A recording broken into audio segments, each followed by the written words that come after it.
Bismillahirrahmanirrahim. Assalamualaikum warahmatullahi wabarakatuh. Innal hamdalillah nahmaduhu ta'ala wa nasta'inuhu wa nastaghfiruh. Wa na'udzu billahi min shururi anfusina wa sayyiati a'malina. May yahdihillahu fala mudilla lahu wa may yudlil fala hadiya lahu.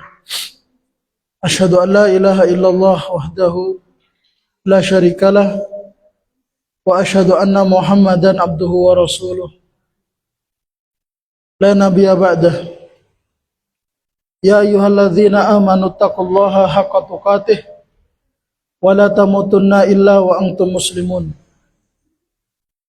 Ya ayyuhan nasu taqu rabbakumul ladzi khalaqakum min nafsin wahidah wa khalaqa minha zawjaha wa batha minhuma rijalan katsiran wa nisaa'a wattaqullaha alladzi tasaaluna bihi wal arham innallaha kana 'alaikum raqiba.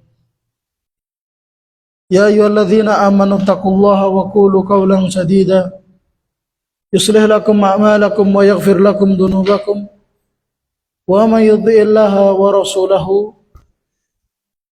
faqad faza fawzan 'azima. Fa inna asdaqal hadithi kitabullah wa khairal hadyi hadyu Muhammadin sallallahu alaihi wa alihi wasallam wa syarrul umuri muhdatsatuha wa kullu muhdatsatin bid'ah wa kullu bid'atin dhalalah wa kullu dhalalatin finnar. Amma ba'du, ma'asyiral muslimin, ikhwani fillah, akhwati fid din, a'azakumullah. Di malam hari ini malam yang ke-16 Sya'ban 1447 Hijriah, kita akan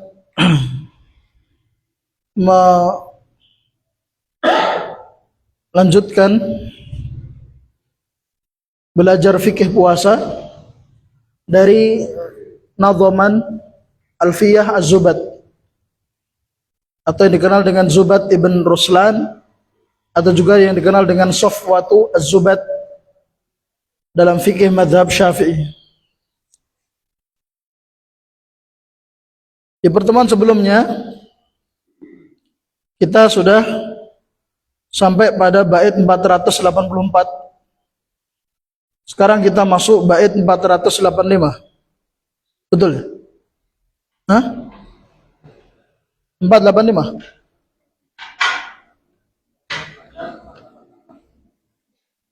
Oh, terakhir 488. Sekarang 489.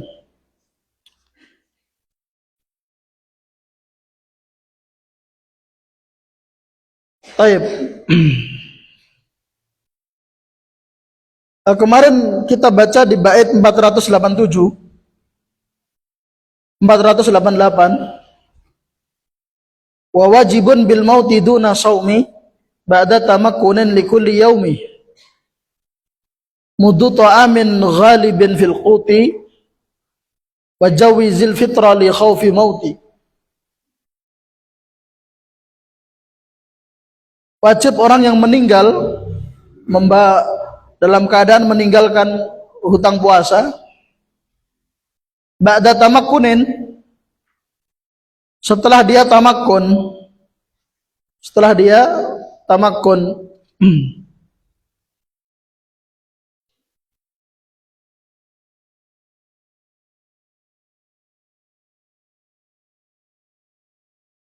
sebelum dia meninggal dia sempat tamakkun,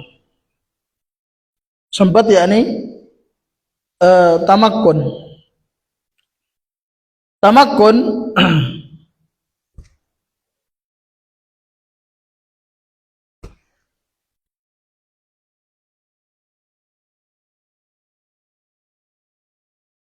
Makna tamakun yaitu tamakun min qadha'i Ramadan.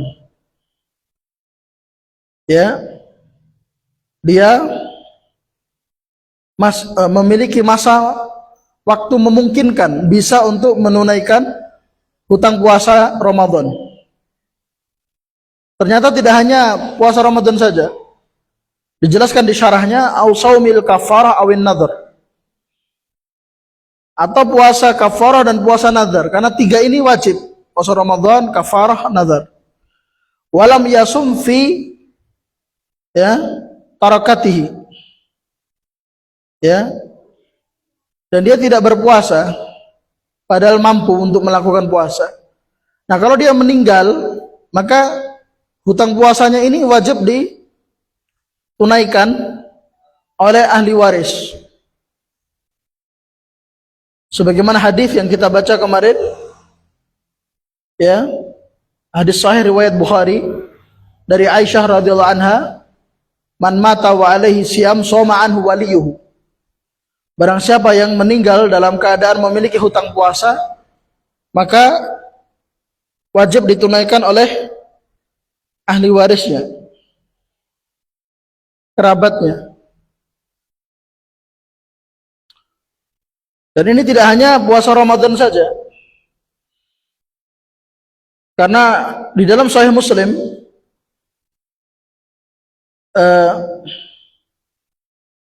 disebutkan bahwa ada seorang wanita bertanya kepada Rasul sallallahu alaihi wasallam, "Ya Rasulullah, inna ummi matat wa 'alaiha shaumu nadhrin. Afa asum anha?" Wahai Rasulullah, ibuku telah meninggal dan dulu ketika masih hidup dia punya nazar puasa, belum ditunaikan, sudah meninggal. Apakah aku harus berpuasa untuknya?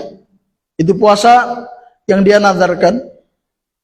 Maka Nabi SAW mengatakan, sumi an ummik. Berkata pada perempuan tadi, sumi, berpuasa engkau an ummik, untuk ibumu. Jadi ini tidak hanya sebatas puasa Ramadan. Taib. Kemudian sebelum kita berpindah ke bait 489, ada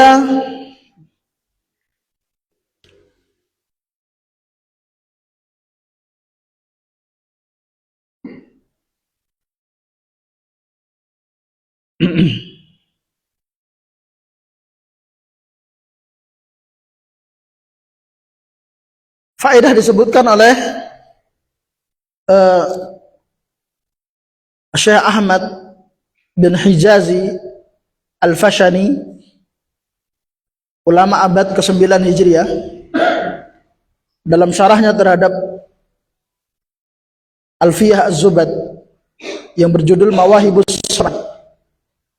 Beliau mengatakan, man akhara qadha'a Ramadan ba'da tamakkunihi hatta dakhala alaihi Ramadan akhar, lazimahu ma'al qadha' likulli yaumin muddun bimujarradi dukhuli Ramadan.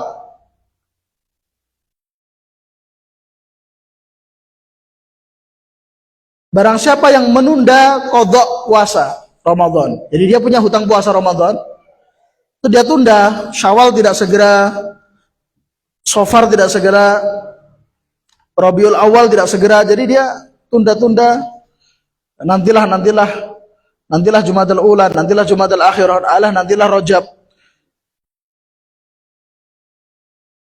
Masih ada waktu Sya'ban. Ternyata dia tunda-tunda sampai masuk Ramadan berikutnya. Gimana itu? Kata beliau, lazimahu ma'al qadha' likulli yaumin mud. Wajib baginya mengqadha' setelah Ramadan berikutnya. Namun dengan tambahan apa? Fidyah.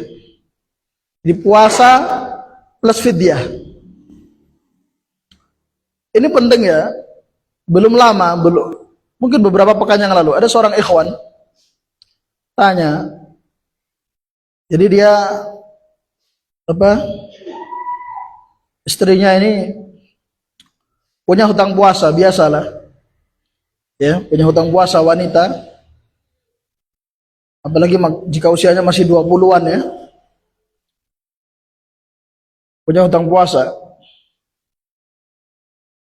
disebabkan haid, dia tidak segera menunaikan hutang puasanya sampai dia hamil. Nah, ketika dia mau qadha menunaikan hutang puasa, dia gak mampu, ya, dia lemes macam-macam teler ya, sampai akhirnya masuk Sya'ban masih seperti itu keadaannya, dan dia khawatir jika tidak bisa mengqadha puasanya jika masih teler sampai bertemu Ramadan. Itu gimana? Maka saya jawab, ya nanti qadhanya setelah Ramadan berikutnya, tetap diqadha. Kalau Ramadan besok punya hutang puasa lagi berarti double. Hutang puasa Ramadan tahun ini dan Ramadan tahun kemarin. Cuman yang Ramadan tahun kemarin itu qadha plus fidyah, yang Ramadan tahun kemarin. Jika diqadha setelah Ramadan tahun ini, maka qadhanya plus fidyah. Jadi sesuai dengan yang disebutkan dalam mazhab Syafi'i, dan ini bukan hanya dalam mazhab Syafi'i, bahkan ini didukung oleh hadis-hadis dan athar dari para sahabat. Ya. Athar dari sahabat. Abu Hurairah radhiyallahu anhu, ya, diriwayatkan dengan sanad yang sahih, ya, oleh Ad-Daruqutni dan Al-Baihaqi. Abu Hurairah radhiyallahu anhu mengatakan, yasumul ladzi khadharahu wa yasumul akhar wa yud'imu likulli yaumin miskinan. Jadi setelah Ramadan berlalu, dia ada kewajiban mengqadha hutang puasa Ramadan tahun ini dan mengqadha hutang puasa Ramadan tahun sebelumnya, ya. Wa yut'im, ditambah dia memberi makan likulli yaumin miskinan. Setiap hari yang dia tinggalkan, artinya dia tidak berpuasa, itu dihitung satu orang miskin. Satu orang miskin ya, bukan bukan dikasih makan 3 kali. Satu orang miskin dikasih makan 3 kali. Nanti pagi kasih, siang kasih, sore kasih, enggak, cuma sekali, terserah. Mau pagi, mau siang, mau sore, pokoknya sekali, sehari sekali. Dan hitungannya seperti hitungan hari yang dia tinggalkan. Maksudnya dia tidak berpuasa. Ini fatwa dari Abu Hurairah dengan sanad yang sahih. Dan ada sekitar 6 sahabat yang memiliki fatwa yang sama selain Abu Hurairah.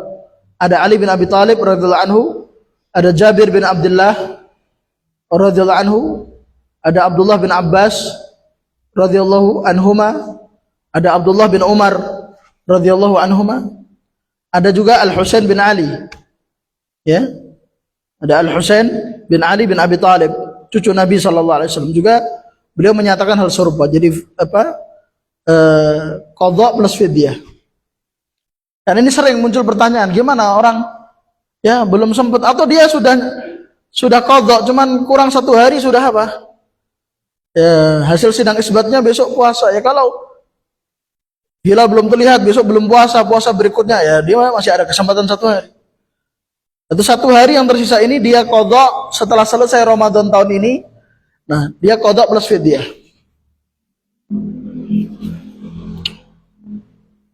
Ini sebagai tambahan faedah ya. Sekarang kita masuk bait 489 490.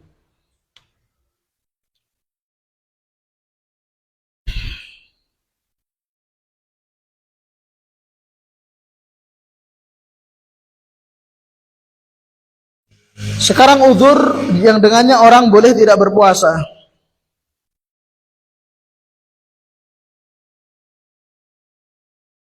Berkata Ibnu Raslan Ar-Ramli Asy-Syafi'i rahimahullah, wa maradin wa safarin in yatuli wa khawfi murdi'in wa dhati hamli minhu ala nafsihi ma dhurran bada wa yujibul qadha'a duna al-iftida.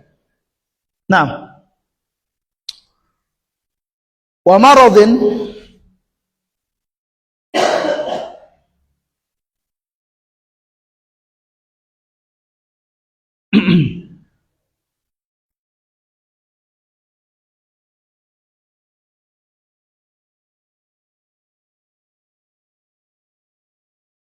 wa maradin dan karena sakit, tidak berpuasa karena sakit, wa safarin dan karena safar, in yatul jika safarnya itu panjang, lama, wa khaufi murdi'in dan rasa khawatir, rasa takut yang ada pada murdi', perempuan yang menyusui bayinya, wa dzati hamlin dan juga perempuan yang sedang hamil. Di sini disebutkan 4 udzur ya. Pertama marad, sakit, kedua safar, yang ketiga perempuan yang menyusui yang mengkhawatirkan kondisi bayinya kurang asupan jika dia berpuasa tidak maksimal ya. Yang keempat adalah dzati hamil.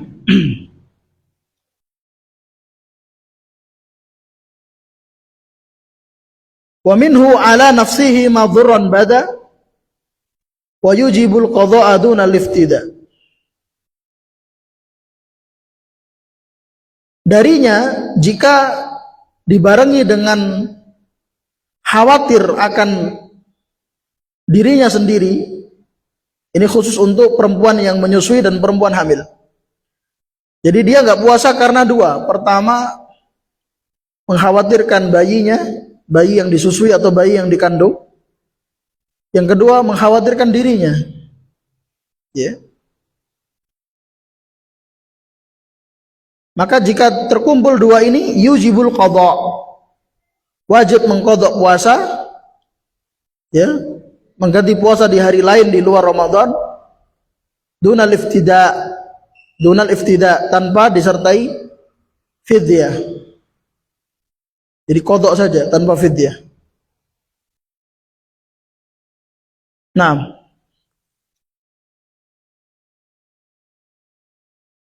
kemudian kita lanjut bait 491 492. Ini 2 bait terakhir sebelum masuk ke pembahasan iktikaf. Saya baca dulu. Masih sama sebab-sebab orang enggak puasa atau uzur orang tidak berpuasa. Berkata Ibnu Raslan Ar-Ramli Asy-Syafi'i rahimahullah, wa muftirun li haramin li kulli yaumi. Saya ulangi. Wa muftirun li haramin li kulli yaum muddun kama marra bila qada'i shaum. Wal muddu wal qada' li dhatil hamli au murdi'in in khafata litifli. Masyaallah, ini rinciannya sudah mulai terlihat. Wa muftirun li haramin, orang yang sudah tua renta dan tidak mampu berpuasa itu apa? Dia muftir. Dia membatalkan puasanya, artinya dia tidak berpuasa. Namun ada kewajiban likulli yaumin muddun. Setiap hari yang dia tinggalkan, setiap hari yang dia tidak berpuasa pada hari itu diganti senilai 1 mud. Ya. 1 mud. Di makanan 1 mud. Kama marra, sebagaimana telah berlalu. Ya. Maksudnya 1 mud sama seperti 1 mud yang qadha apa? 1 mud sebagai pengganti qadha orang meninggal masih punya hutang puasa dalam keadaan tamakkun. Itu ditunaikan puasanya, hutang puasanya. Kalau tidak mampu maka dikeluarkan 1 mud. Ukurannya sama. Bila qadha'i shaum, tanpa ada keharusan qadha. Jadi sudah cukup fidyah saja, tidak perlu apa? Tidak perlu qadha. Wal muddu wal qadha li dzatil hamli. Wal muddu wal qadha li dzatil hamli au murdiin. Dan mengeluarkan satu mud, yaitu fidyah maksudnya, wal qadha plus qadha. Ini aslinya ada hamzahnya ya. Wal muddu wal qadha'u, cuman hamzahnya dibuang karena darurat syair untuk menyeimbangkan nadham agar apa? Masih bagus syairnya. Mustaf'ilun mustaf'ilun mustaf'ilun. Wal muddu wal qadha li dzatil hamli, begitu. Nanti kalau dimunculkan hamzahnya akan sedikit merusak atau membuat cacat pada nadham. Maka dibuang hamzahnya. Aslinya wal muddu wal qadha'u. Ya, mengeluarkan satu mud maksudnya fidyah, wal qadha dan plus qadha. Sudah qadha puasa ditambah lagi fidyah. Siapa itu? Lidzatil hamli. Bagi perempuan yang hamil, au murdiin, atau perempuan yang menyusui. Loh, tadi di bait 490 katanya qadha saja tanpa fidyah. Kok di sini disebut qadha plus fidyah? Perhatikan. Lanjutan baitnya, in khafata litifli. Jika keduanya tidak berpuasa karena mengkhawatirkan bayinya. Jadi di sini ada rincian ya. Rinciannya begini. Dalam mazhab Syafi'i itu rinciannya jika wanita hamil, demikian pula wanita menyusui, tidak berpuasa karena dua alasan sekaligus. Pertama, mengkhawatirkan dirinya nggak kuat karena apa yang dia makan ketika sahur itu nanti akan ya disalurkan kepada bayi yang dikandungnya kalau dia hamil, atau bayi yang dia susui kalau apa namanya dia adalah ibu menyusui. Ya. Plus yang kedua, khawatir juga ke bayinya kalau dipaksakan puasa. Mungkin meskipun lemes-lemes dipaksakan puasa mungkin bisa, tapi mengkhawatirkan ini bayinya rewel. Kalau dalam kandungan mungkin dia gerak-gerak gitu. Tapi kan kalau gerak-gerak itu nggak begitu terasa. Tapi kalau sudah lahir itu biasanya lebih berat murdi daripada hamil. Lebih berat ibu menyusui daripada, karena kalau dia sudah lahir itu biasanya terlihat banget dia rewel, menunjukkan ada yang kurang begitu. Nah, kalau dua alasan ini terkumpul, maka kewajibannya adalah qadha saja tanpa fidyah.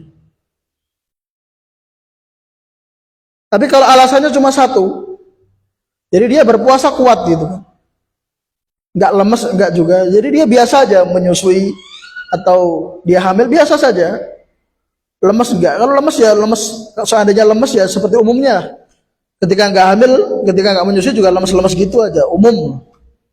Artinya dia masih kuat, cuman dia mengkhawatirkan, dia nggak tega dengan anak yang dia kandung atau bayi yang dia susui. Maka kalau seperti ini, qadha plus fidyah. Qadha plus fidyah. Ya.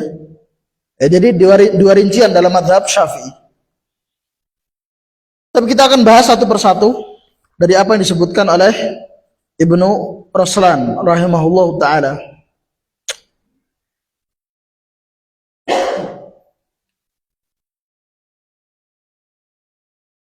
Di bait 489, wa maradhin wa safarin in yatuli. Sakit dan safar ini terkumpul dalam satu dalil Al-Qur'an. Ya. Di surah Al-Baqarah. Surah Al-Baqarah ayat 184.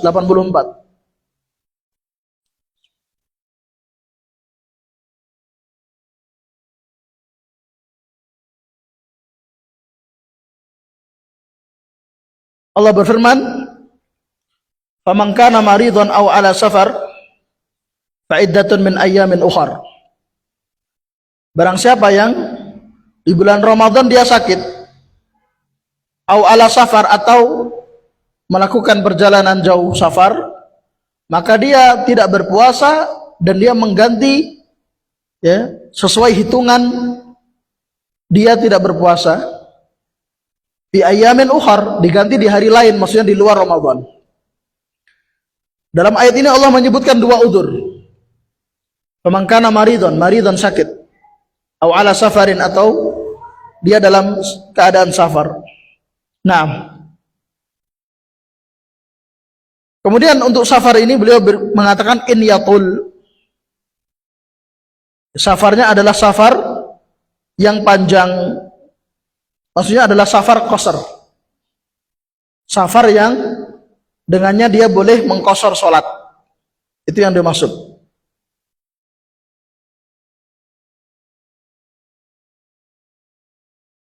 Dan sebagian ulama menambahkan safarnya safar mubah, bukan safar haram, safar urusan perkara haram.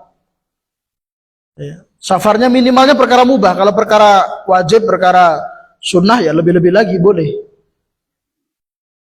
Minimalnya perkara mubah. Kalau perkara haram tidak boleh, tidak menjadi udzur.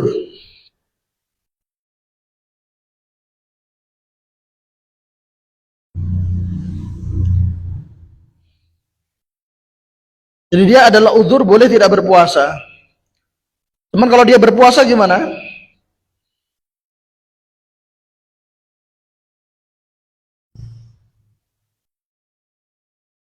Maka barometernya adalah doror.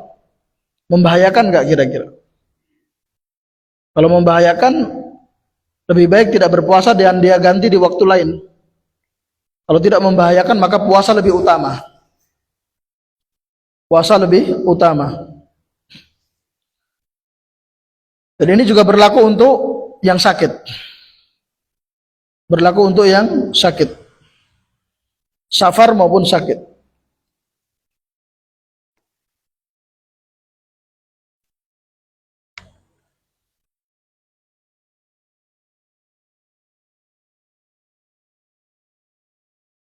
Tapi hukum asalnya boleh. Artinya dia boleh memilih antara tetap berpuasa atau tidak berpuasa, dia ganti di waktu lain.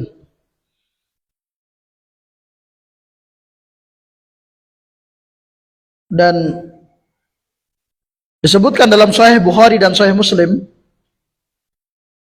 dari sahabat yang bernama Hamzah bin Amr al-Aslami. Ini orang biasa safar. Orang biasa puasa. Jadi puasa itu sudah kebiasaan. Sampai-sampai kalau dia safar pun ya biasa saja, dia safar biasa saja. Karena dia sering puasa, suka puasa sunnah. Memang beliau suka puasa. Sehingga kalau safar pun ya nggak ngefek sebenarnya. Cuman beliau bertanya kepada Nabi SAW, "A'asumu fi safar?" Bolehkah saya safar tetap puasa? Pertanyaannya begitu. Karena beliau tahu bahwa safar termasuk udzur untuk boleh tidak berpuasa. Tapi bolehkah saya tetap puasa padahal saya safar? Maka Nabi SAW mengatakan, in syi'ta fasum wa in syi'ta fa'aftir. Jika kamu mau melanjutkan puasa, silahkan puasa. Jika kamu mau tidak berpuasa, silahkan tidak berpuasa. Ya. Tapi kalau memadharatkan, maka sebaiknya tidak berpuasa. Bahkan dalam suatu kondisi berpuasa justru dihitung dosa. Ramadan berpuasa dosa tuh. Itu ada riwayat dalam Sahih Muslim dari Ibnu Abbas.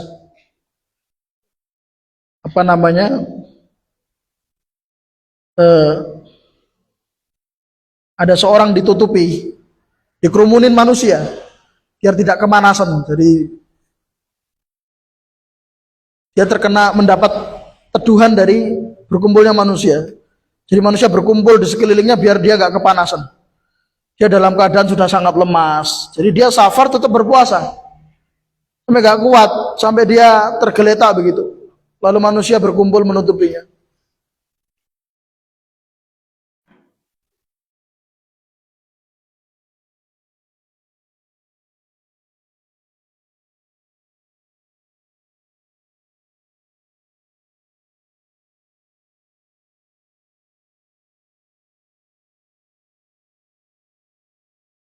Maka Nabi SAW berkata kepada orang-orang yang seperti ini, ulaikal usad, ulaikal usad. Mereka yang memaksakan puasa dalam kondisi sudah seperti itu, mereka lah orang yang tergolong pelaku maksiat. Jadi, berpuasa bulan Ramadan malah dikatakan pelaku maksiat. Karena ada rukhsah dan dia sangat butuh rukhsah itu, namun dia tidak ambil. Justru dia membahayakan dirinya sendiri. Dia membahayakan dirinya sendiri.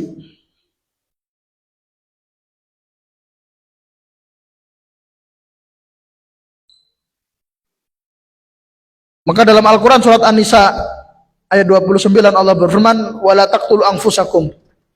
Jangan kalian melakukan sesuatu yang menyebabkan kalian terbunuh, menyebabkan kalian mati.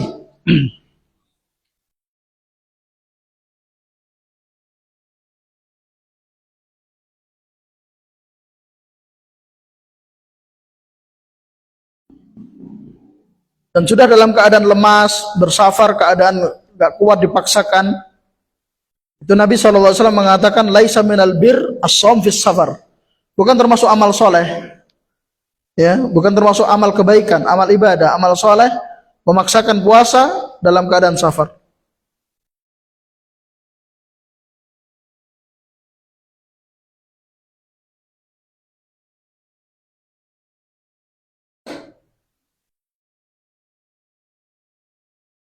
Justru ada riwayat ketika Nabi SAW bersafar dengan beberapa sahabat, ada sebagian sahabat yang tetap berpuasa, safar, ada sebagian sahabat yang membatalkan puasanya dan mereka tidak saling mencela. Yang safar, yang puasa tidak mencela yang tidak berpuasa, dan yang tidak berpuasa tidak mencela yang berpuasa karena ada rukhsah kok gak diambil, gak dicela. Nah kemudian ketika mereka singgah untuk istirahat, untuk sholat, ya, yang tidak berpuasa ini lebih energik, sehingga dia menyiapkan tenda, dia mencarikan air untuk minum hewan-hewan tunggangan, ya. Ketika Nabi SAW melihat orang-orang yang nggak berpuasa ini ketika safar lebih energik dan lebih bermanfaat bagi yang lain, dia bisa menyiapkan tenda, menyiapkan minuman untuk hewan tunggangan. Maka Nabi SAW mengatakan, dhahabal muftirun bil ujur. Ya, hadis sahih riwayat Muslim. Ini mereka yang nggak puasa ini, Ramadan padahal, mereka yang nggak puasa ini, mereka memborong pahala. Ya, mereka memborong pahala.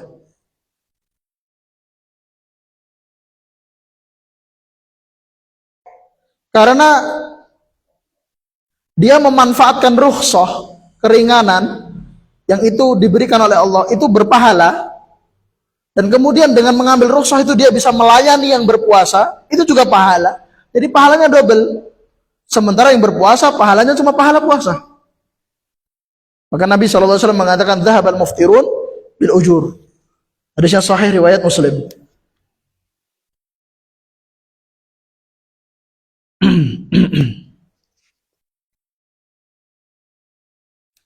Kemudian beliau mengatakan apa berikutnya? Wa khaufi murdi'in wa dhati hamli. Sekarang wanita hamil, wanita menyusui. Murdi' wanita menyusui, hamil wanita yang sedang mengandung.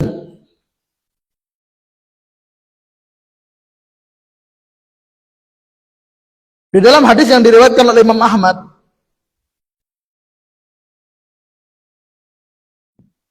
dan dinilai hasan,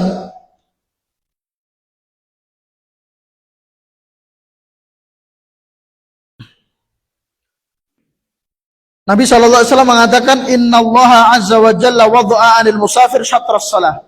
Allah menggugurkan separuh sholat bagi orang yang safar. Maksudnya yang rubai, yang 4 rakaat menjadi 2. Separuh dikosor. Kalau yang tidak 4 rakaat ya tidak bisa, ya. Maghrib 3 rakaat, subuh 2 rakaat tetap. Tapi yang bisa dibagi itu yang 4 rakaat itu separuh. Allah menggugurkan separuh sholat untuk orang yang safar. Wa 'anil musafir wal hamil wal murdi as-shaum. Dan Allah menggugurkan puasa untuk orang yang safar, wanita hamil dan wanita menyusui. Ini di antara dasar hadisnya, di antara dasar dalilnya. Ya, cuman apa namanya? Masalah apa? Masalah kemudian wanita hamil dan wanita menyusui itu terus gimana kalau nggak puasa?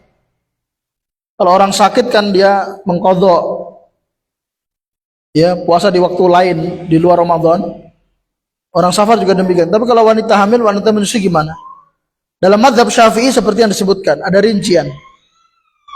Kalau mengkhawatirkan dirinya plus bayi yang dikandung atau yang disusui, maka ya dia qadha saja, tidak ditambah fidyah. Tapi kalau khawatirnya ke bayinya saja, tidak ke dirinya, dia tidak mengkhawatirkan dirinya, maka kewajibannya adalah qadha plus fidyah. Ya. Kewajibannya adalah qadha plus fidyah.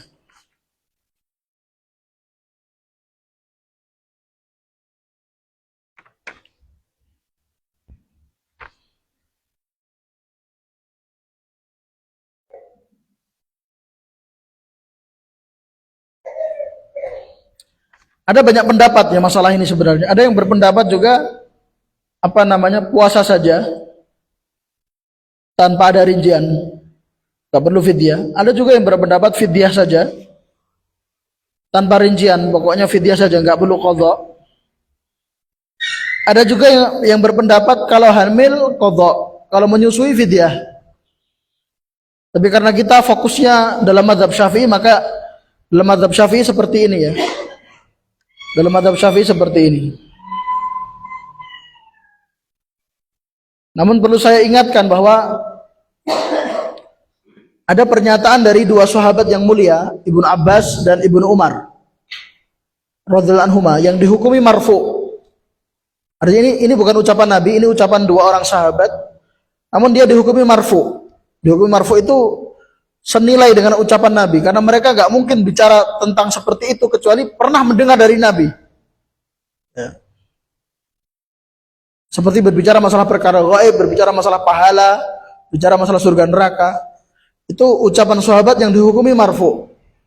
Karena sahabat itu gak mungkin mereka apa namanya gegabah atau sembrono berani bicara masalah akhirat, bicara masalah pahala, surga neraka, bicara masalah perkara gaib berasal dari pendapat pribadi. Itu nggak ada sahabat seperti itu, maka dihukumi marfu. Jadi ada asar Ibnu Abbas dan Ibnu Umar bahwa wanita hamil dan menyusui itu tidak ada rincian sama sekali dalam artian fidyah. Artinya wanita hamil, demikian pula wanita menyusui itu hanya berkewajiban mengeluarkan fidyah. Mau itu mengkhawatirkan dirinya sendiri, mau itu apa? Mengkhawatirkan bayinya, mau mengkhawatirkan dua-duanya, ya. Itu fidyah. Tidak ada qadha.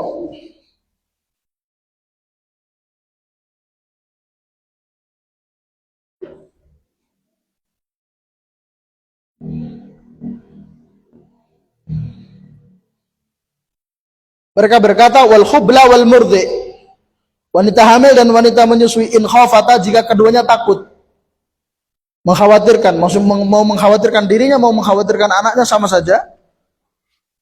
At-amata, keduanya yaitu wanita hamil, wanita menyusui, memberi makan kula yaumin, setiap harinya miskinan, satu orang miskin. Setiap hari yang dia tidak berpuasa.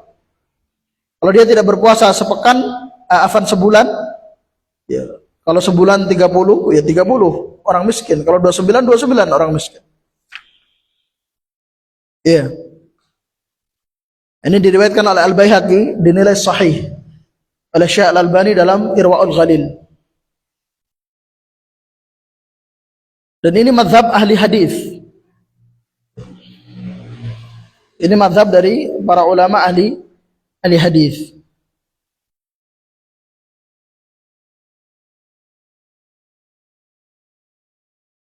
Tapi kita juga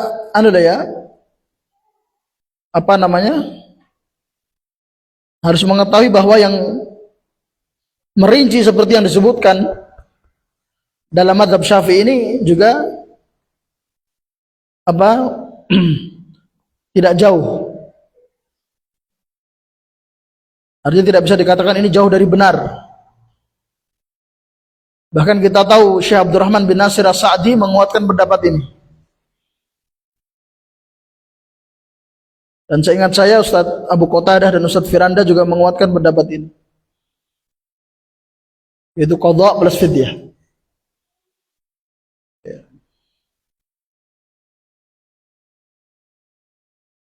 Kalau Ustaz Yazid rahimahullah hanya fidyah saja.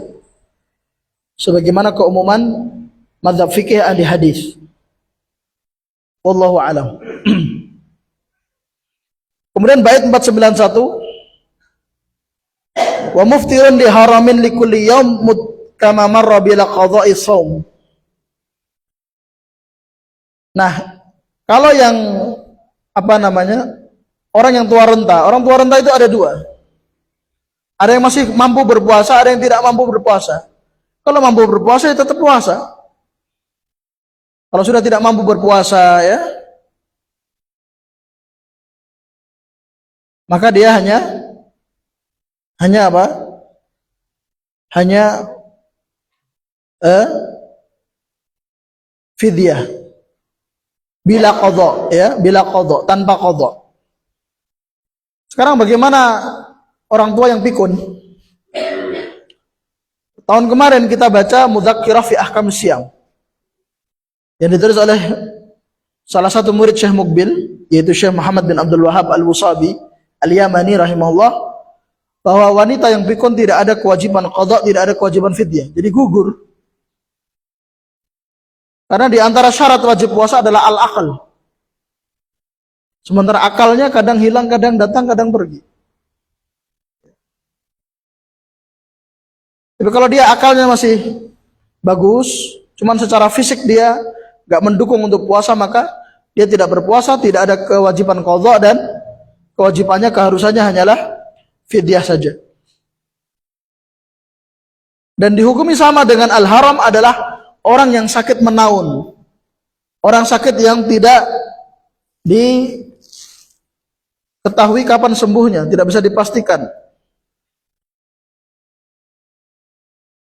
Maka ini dua ya, orang yang tua renta tidak mampu berpuasa, dan yang kedua adalah orang sakit yang tidak tahu kapan dia sembuhnya. Ya, sakit tentu saja sakit yang dengannya dia tidak mampu berpuasa. Kalau sakit yang dengannya dia mampu berpuasa, meskipun tidak tahu kapan sembuhnya, ya dia tetap harus berpuasa.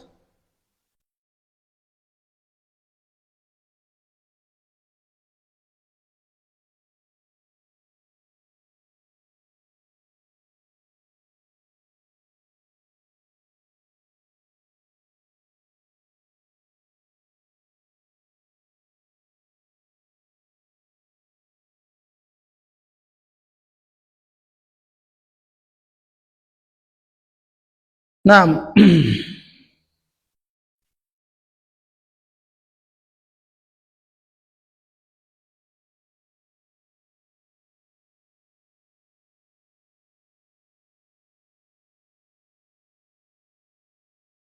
dalilnya adalah firman Allah Ta'ala dalam surat Al-Baqarah ayat 185.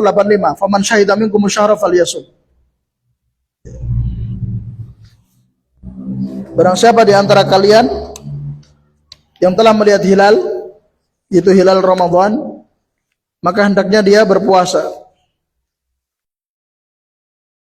Jadi berpuasa itu diikat dengan telah melihat hilal.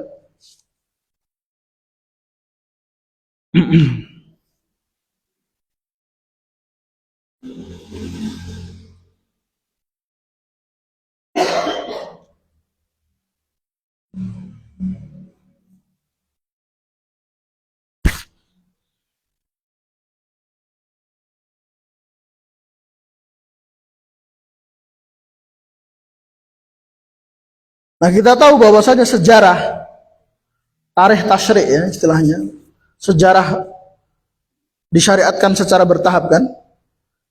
Itu kan dulu awalnya di awal-awal perintah puasa itu kan nggak wajib tapi pilihan. Puasa boleh, nggak boleh meskipun tanpa udzur, tapi lebih baik puasa. Sampai kemudian apa? Semuanya wajib puasa kecuali yang ada udzur.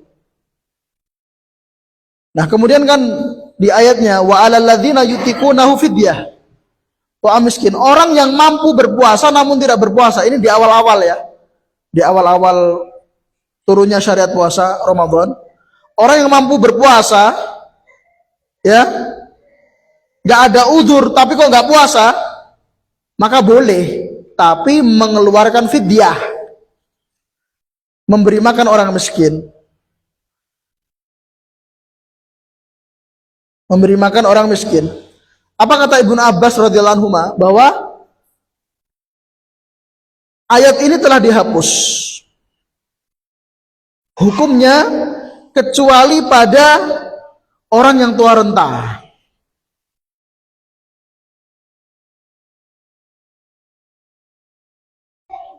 Wa thabata li syekh al-kabir wal ajuz al-kabirah idza kana la yutiqani sauma.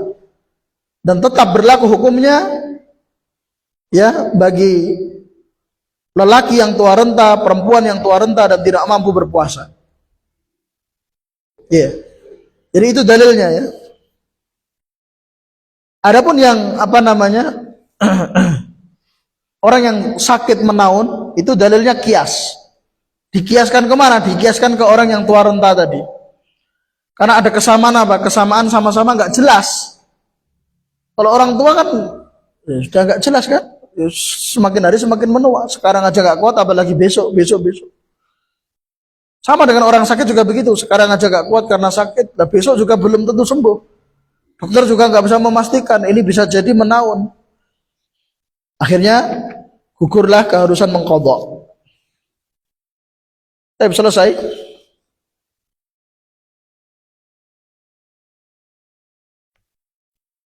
Tentang masalah fikih puasa. Kita masuk ke pembahasan iktikaf.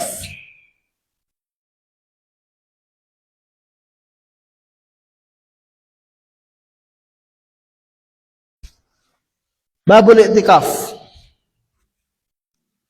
Halaman 10 ya. Bab iktikaf. Iktikaf secara bahasa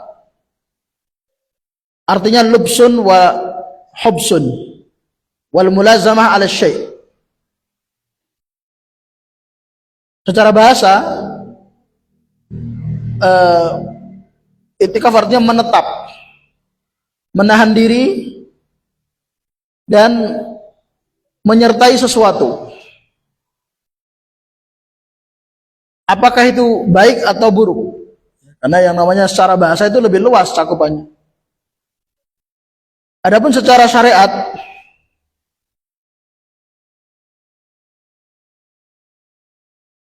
artinya iktikaf adalah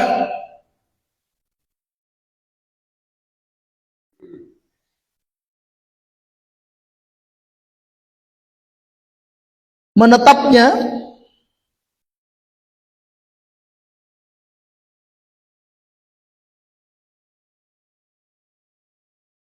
orang dengan ketentuan khusus di masjid.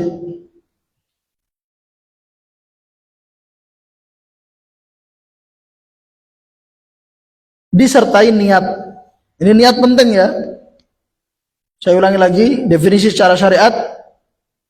Lubsu syakhsin makhsus fi masjidin biniyatin. Seseorang menahan diri dalam bentuk khusus ya di dalam masjid dengan niat.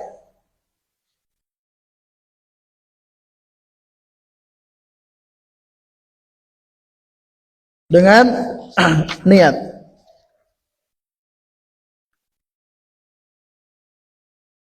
Baik.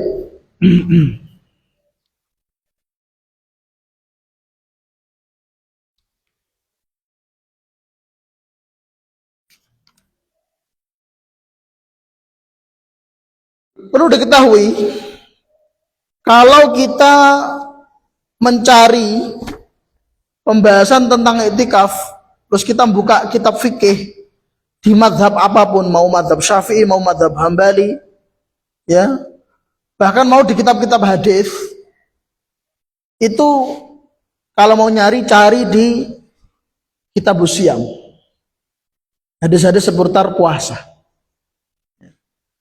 Jangan cari di kitabul hajj, jangan cari di kitabul buyu, jual beli, ya. Jangan cari di kitabut taharah, jangan cari di kitabus sholah, nggak ketemu. Carinya di kitabus siam. Tapi kalau menyembelih hewan kurban, fikihnya di mana? Cari di salah satu dari dua. Pertama kitabul hajj, karena di situ ada udhiyah, ada hadyu, penyembelihan hadyu. Kalau dicari di situ nggak ada, maka dicari yang kedua di kitabul at'imah, fikih makanan. Nah, itu nanti ketemu. Cari di salah satu dari itu. Jadi mencari pembahasan dalam kitab fikih itu ada caranya itu. Kalau mau pembahasan ini carinya di mana, mau carinya di mana. Iktikaf itu di kitab siam. Kenapa? Karena puasa Ramadan itu ya, identik iktikaf, terutama 10 akhir. Maka dia dimasukkan pada umumnya kitab-kitab fikih di lintas madhab itu selalu di kitab siam.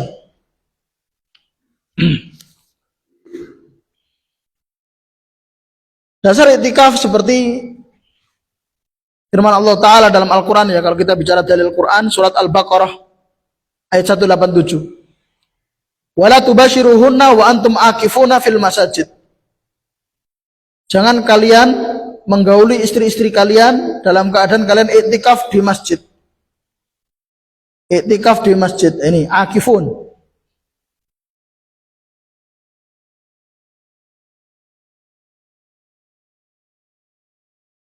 Dan di dalam hadis riwayat Al-Baihaqi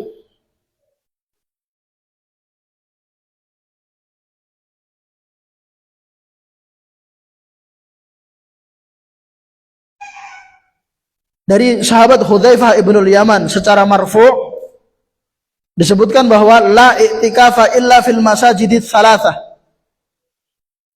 Ya. Tidak ada i'tikaf kecuali pada 3 masjid. Ini sih ada ucapan la i'tikaf. Ini ulama berbeda pendapat, ini hadisnya mauquf atau marfu'. Dan tadi saya katakan dia marfu'. Dan juga para ulama ada silang pendapat tentang apakah i'tikaf itu sebatas di 3 masjid, Masjidil Haram, Masjid Nabawi, dan Masjidil Aqsa, atau boleh di selain 3 masjid.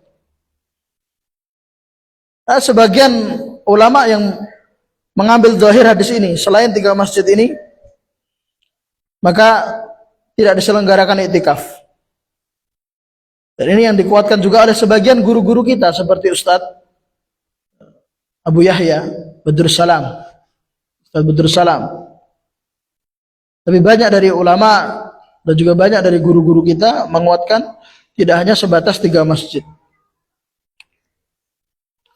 Itu diantara dalil dari Quran dan hadis. Dan juga dalil dari ijma'. Ulama berbagai mazhab menyatakan disyariatkan i'tikaf.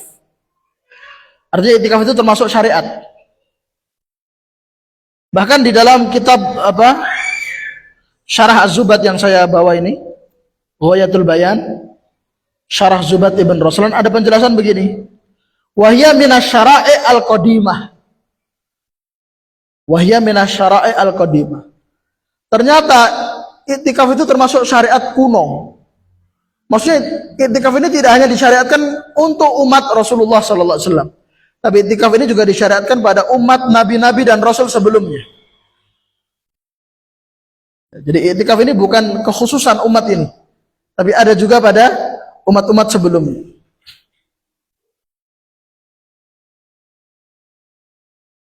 Di dalam mazhab Syafi'i, rukun i'tikaf ada 4.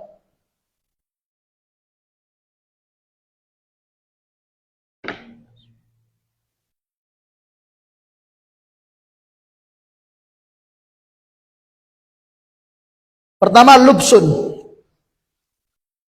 menahan diri di satu tempat. Dalam hal ini masjid, ya. Jadi dia berdiam di situ. Jadi dia hanya di situ aja, di area situ aja, di dalam situ. Yang kedua niat. Yang ketiga mu'takif, orang yang iktikaf. 4 mu'takaf, fihi, tempat iktikaf. 4 itu. Ada orang iktikaf, ada tempat untuk iktikaf, ada niat, dan dia tetap berada di tempat iktikaf itu. Kita mulai baca ya. Bait 493.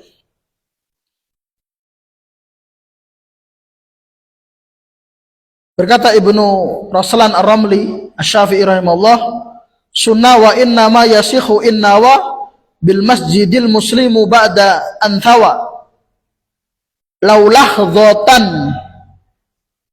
dhotan wa sunnah yauman yakmulu wa jami'un wa bisyami afdalu. Masya Allah. Wa sunnah, dan disunahkan. Jadi iktikaf ini hukumnya sunnah, tidak wajib ya. Disunahkan.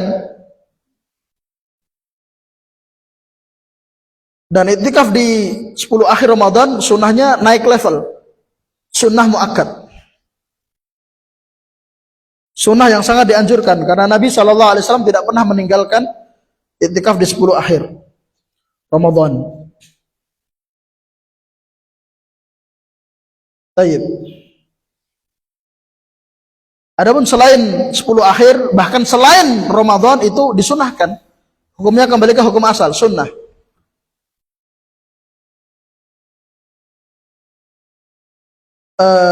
Iktikaf yang hukumnya wajib hanya satu.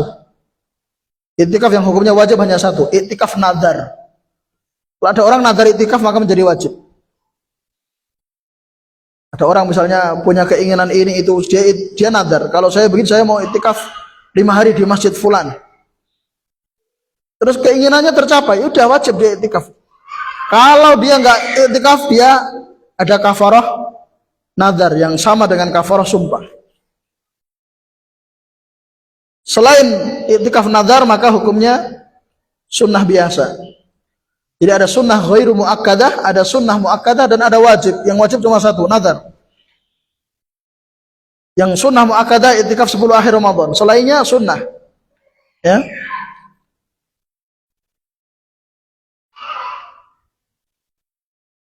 Wa inna ma yasikhu innawa.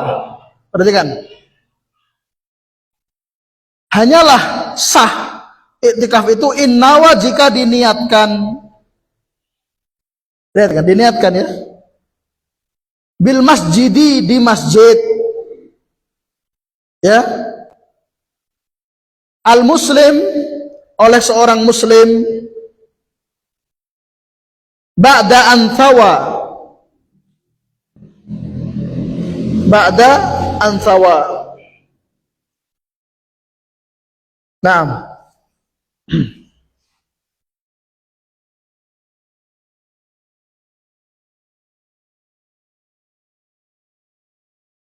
Ba'da an thawa ay ba'da an aqoma. Thawa artinya aqoma. Jadi dia tinggal. Di sini ada 4 rukun ya yang tadi saya sebutkan. Perhatikan. Innawa, niat, bil masjidi, tempat iktikaf masjid. Al muslim, orang yang iktikaf, seorang muslim. Ba'da an thawa, ini yang keempat. Dia berada di situ. Ya, di dalam masjid itu. Sekarang iktikaf itu paling sedikitnya, paling cepatnya itu berapa? Ada penjelasan di bait 494. Laulah dotan, meskipun lahdoh, sesaat. Meskipun lahdoh ini diperdebatkan para ulama, sesaatnya seberapa itu. Tapi ini penting ya, ucapan walau lahdotan ini. Memang kalau paling sedikit itu paling bagusnya dari pendapat-pendapat yang ada itu sehari semalam. Paling bagusnya. Diturunin sedikit semalam saja. Makanya kan ada iktikaf kalau malam aja ya. Walaupun sebenarnya ya pindah tempat tidur ya. Jadi kalau habis subuh dia makaryo lagi ya kan. Persiapan ba'dan ya. Nanti kalau malam dia ke masjid lagi. Itu bawahnya. Bawahnya lagi lahdotan sesaat. Ini penting loh sesaat. Selalu saya ingatkan kalau saya membahas kajian iktikaf. Maksudnya fikih iktikaf maksudnya. Selalu saya ingatkan antum itu kalau di masjid niatkan iktikaf. Termasuk antum hadir kajian kayak gini, niatkan iktikaf. Jadi antum pahalanya double-double. Jadi jadikan masjid ini ladang antum untuk pulang dari masjid banyak pahala. Sholat tahiyatul masjid, kalau antum wudhu di sini ada sholat sunnah wudhu ya. Kalau istilahnya antum sholat di masjid kampung, setelah itu antum langsung ke sini. Akhirnya antum sholat apa? Sholat ba'diyah isyaknya antum tunda nanti di sini saja. Dapat pahala juga. Antum ikut kajian, antum mendengarkan pahala tersendiri dan antum niatkan iktikaf pahala tersendiri. Kan boleh orang itu ya mengumpulkan banyak niat selama itu semuanya sunnah. Ya, kalau sunnah dengan wajib ya enggak dikumpulkan. Jadi jangan sia-siakan antum hadir di kajian itu cuma sekedar hadir. Hadirkan banyak niat itu. Maksud niat iktikaf. Karena di sini dikatakan laulah dzotan meskipun sesaat. Lahdotan itu kalau dalam bahasa Arab itu bawahnya lausaatan meskipun sesaat. Nah saatan kalau di zaman kita, di zaman dulu saatan itu nggak dikenal dengan saatan 1 jam 24 jam. Saatan 1 jam 60 menit itu nggak dikenal zaman dulu. Saatan ya sesaat artinya. Nah sekarang saatan jadi saatun itu artinya 1 jam 60 menit. Artinya kalau kajian itu ya, lahdoh di bawahnya sa'ah ya bisa kan, meskipun nggak sampai 1 jam bahkan nggak sampai setengah jam bisa diniatkan iktikaf.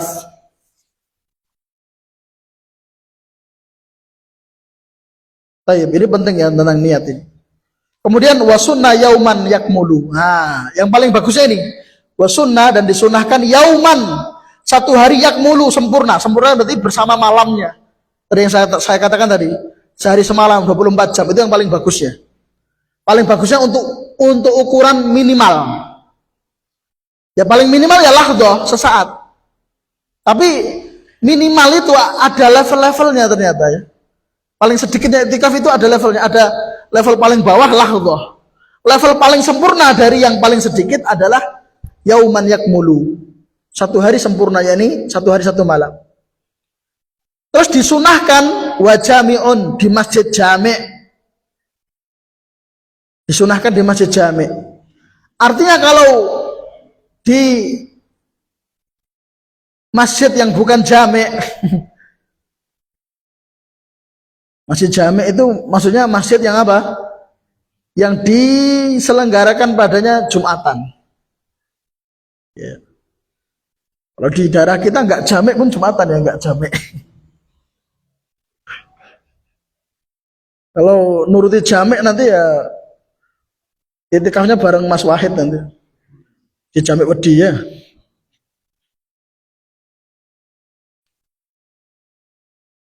Kadang ada begini,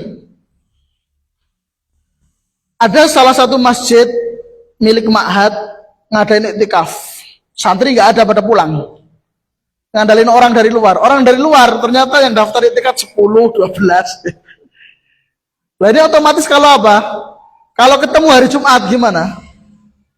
Jumatan kok wong rolas, piye no? Boleh nggak Ustadz Jumatan di luar, habis Jumatan nanti balik lagi ke sini?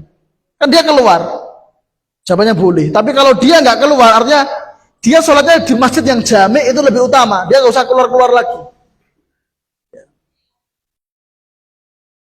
Dia udah nggak keluar-keluar lagi. Itu maksudnya masjid jami'. Lebih bagus kalau masjidnya jami' dan lebih bagus juga wabisyam kalau dia puasa. Artinya nggak puasa malamnya hari itu iktikaf dia nggak puasa bagus, tapi kalau puasa lebih bagus. Makanya kenapa pembahasan iktikaf digabungkan dalam kitab Syam, karena di 10 akhir Ramadan itu menggabungkan siangnya puasa dan dia juga iktikaf. Maka itu lebih afdal. Tapi mungkin kita cukupkan sekian ya. Masih ada satu pertemuan ya. Jadi sisa pembahasan itikaf plus zakat fitr. Gimana? Bisa selesai nggak ini? Nah, di wacoairat jelas kita dalilnya lah ya, rampung-rampung deh. Ada wallahu alam. Subhanakallahumma bihamdik asyhadu alla ilaha illa anta astaghfiruka wa atubu ilaik. Assalamualaikum warahmatullahi wabarakatuh.